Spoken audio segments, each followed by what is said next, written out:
Hello everyone, तो आपका फिर से हमारे चैनल पे स्वागत है। तो आज के इस वीडियो में हम ट्रांसलेशन करने वाले हैं। तो ये आपको दिख ही रहा होगा, आपके सामने ही है।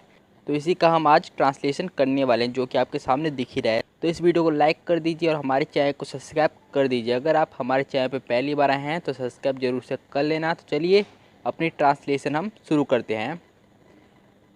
इफ़ का मतलब होता है अगर। इफ़ यू यानी अगर आप, और यू यानी आप। इफ़ यू यानी अगर आप, वाना यानी चाहना, किसी चीज़ को चाहना। तो अगर आप चाहते हैं, अगर आप चाहते हैं, ये देखिए बन गया।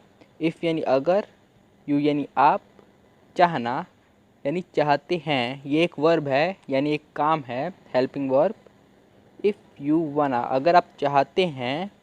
मेक, मेक यानी बनाना, किसी चीज़ को बनाना।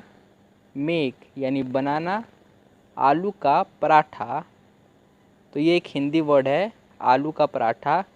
तो अगर आप आलू का पराठा बनाना चाहते हैं, इस सेंस तो यही निकल रहा है। इफ़ यू वाना मेक यानी अगर आप, इफ़ यू यानी अगर आप, वाना मेक यानी बनाना चाहते हैं, बनाना चाहते हैं आलू का पराठा, यानी अगर आप आलू का पराठा बनाना चाहते हैं। तो सो यानी तो, हिंदी में इसका मतलब आप समझ सकते हैं तो। लेकिन कई बार सो का प्रयोग इसलिए के लिए भी किया गया है। तो आपको ये भी याद कर लेना है कि सो का मतलब तो होता ही है, लेकिन इसलिए भी होता है। तो सो यानी तो। You must have some tools. You यानी आप, मस्ट हैव यानी होना चाहिए, मस्ट हैव यानी होना चाहिए।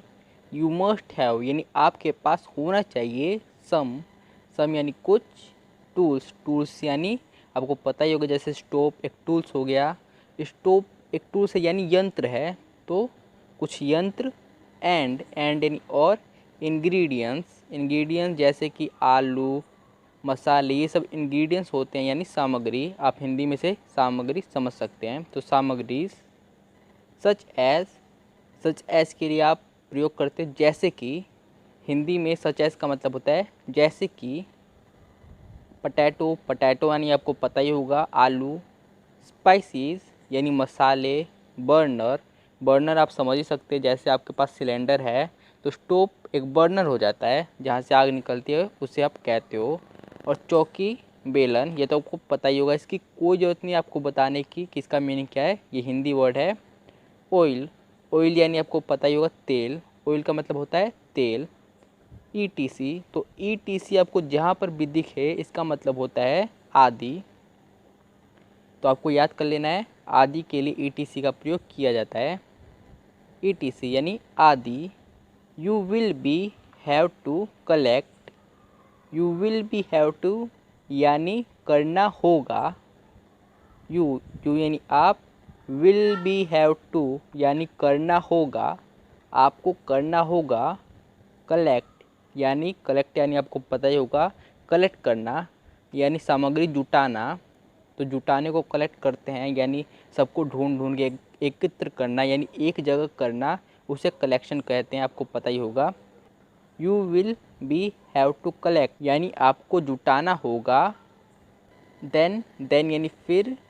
यू कैन मेक आप बना सकते हो। यू यानी आप, कैन यानी सकता है, मेक यानी बनाना। यू यानी आप, मेक यानी बनाना, और कैन यानी सकता। तो यू कैन मेक आप बना सकते हैं।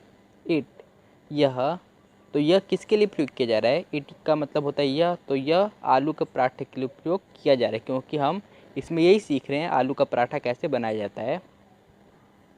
तो इसके बाद देखते हैं क्या है। सो यानी तो, हिंदी में सो यानी तो। फर्स्ट यानी पहले। You have to turn on the burner. You have to करना है, तो यहाँ पे ये जो हैव टू है, हैव टू इसका प्रयोग किया जा रहा है कि करना है, तो इसके लिए यहाँ पे प्रयोग किया जा रहा है। यू हैव टू आपको करना है। टर्न ऑन यानी चालू करना, किसी भी चीज़ को चालू करने के लिए टर्न ऑन का प्रयोग किया जाता है। जैसे अगर आपको लाइट चालू करना है तो आपको बोलना है कि टर्न ऑन द लाइट। तो चालू करने के लिए टर्न ऑन का प्रयोग किया जाता है। टर्न ऑन द बर्नर, यानी बर्नर जो आपका स्टोव होगा, आपके पास जो भी जिससे आग निकलती है, जो भी आपके पास है, सिलेंडर है या स्टोव है, उससे आपको चालू करना होगा। आफ्टर दैट, यानी उसके बाद, देखिए आफ्टर दैट इस पूरे को उसके बाद के लिए प्रयोग किया जाता है। आपको ये याद कर लेना क्योंकि बहुत ही ज़्यादा यूज़ किया जाता है और ये बहुत ही ज़्यादा यूज़ किया जाता है और आप भी कर सकते हैं। यू हैव टू मेक, आपको बनाना है फ्लोर। फ्लोर यानी आटा, तो आटे को फ्लोर कहते हैं। तो you have to make flour यानी आपको आटा बनाना है। किस सेंस में कहा जा रहा है? अब आटा बनाना है यानी आपको गेहूँ पिसवाना है, इस सेंस में नहीं कहा जा रहा। इसमें सेंस ये निकल रहा है कि आपको आटा गूंदना है, इस वाले सेंस में इसे कहा जा रहा है।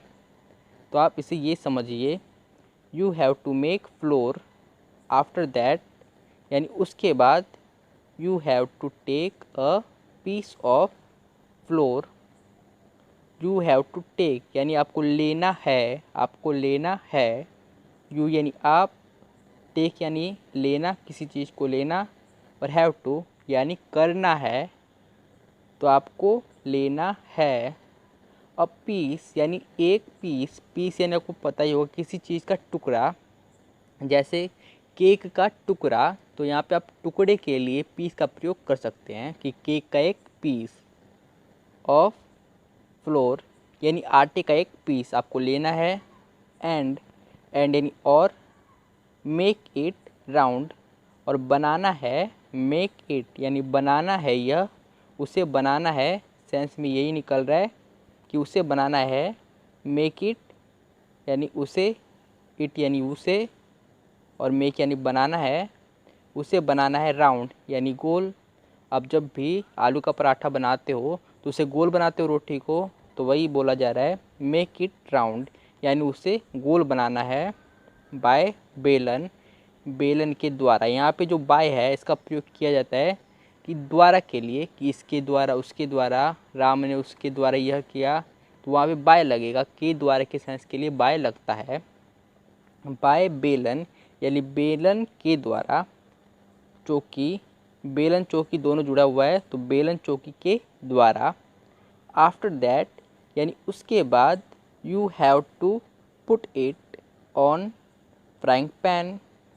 यू यानी आप, हैव टू यानी करना है, पुट यानी रखना, किसी चीज़ को रखना, तो वहाँ पे आप पुट बोलते हो। You have to put it यानी आपको उसे रखना है। यहाँ पे जो इट है इसका सेंस निकल रहा है उसे, तो यू हैव टू पुट यानी आपको रखना है उसे, इट यानी उसे, ऑन फ्राइंग पैन यानी फ्राइंग पैन, ऑन यानी पर, ऑन यानी पर, क्या हुआ, फ्राइंग पैन पर, आपको फ्राइंग पैन पर रखना है उसे। तो ये सेंस निकल रहा है। यानी किसे रखने की बात की जा रही है? वो आटे को, जो आटे को आपने गूंथ के बनाया उसे रखे जाने की बात की जा रही है। उस आटे के टुकड़े को रखने की बात की जा रही है। कहाँ पे? फ्राइंग पैन पे। आफ्टर सम सेकेंड्स, आफ्टर यानी के बाद, कुछ, सम यानी कुछ, सेकेंड्स, और आफ्टर यानी के बाद, कुछ सेकेंड्स के बाद, यू, यू यानी आप, have to add some oil. You have to add यानी आपको जोड़ना है, जोड़ना है, सम ऑयल कुछ तेल, सम यानी कुछ, ऑयल यानी तेल, कुछ तेल, ऑन पराठा यानी पराठे पर, पराठे पर आपको कुछ तेल जोड़ना है। बोथ साइड यानी दोनों तरफ, पराठे के दोनों तरफ आपको कुछ तेल जोड़ना है यानी लगाना है। यहाँ पे जो ऐड आ रहा है उसका क्या मीनिंग निकल रहा है कि लगाना है। एंड इन और, before doing this, and in और बिफोर डूइंग दिस यानी इसे करने से पहले। दिस यानी यह, डूइंग यानी करना, और बिफोर यानी के पहले, यानी क्या बन रहा है, इसे, दिस यानी इसे, डूइंग यानी करने, और यहाँ पे बिफोर यानी से पहले, तो इसे करने से पहले। तो यहाँ पे ये आपका सेंस निकल रहा है इस पूरी लाइन का। तो एवरीवन, वीडियो लंबी हो चुकी है, तो इसलिए जो इसका अगला भाग में हम जो दूसरा वाला पेज है उसे हम अगले भाग में ट्रांसलेट करेंगे। तो इसलिए आपको थोड़ा सा इंतज़ार करना होगा इसका दूसरे वाले भाग का। तो अगर आप 1-2 दिन बाद इस वीडियो को देख रहे हैं तो आपको डिस्क्रिप्शन के नीचे उसके दूसरे भाग का लिंक आपको मिल जाएगा, तो आप वहाँ से सीधे क्लिक करके इस वीडियो का दूसरा वाला भाग देख सकते हैं। तो इस वीडियो को लाइक कर दीजिए और हमारे चैनल को ज़रूर सब्सक्राइब कर लेना अगर आपको इंग्लिश सीखना है तो हमारी इस वीडियो को पूरी देखने के लिए धन्यवाद।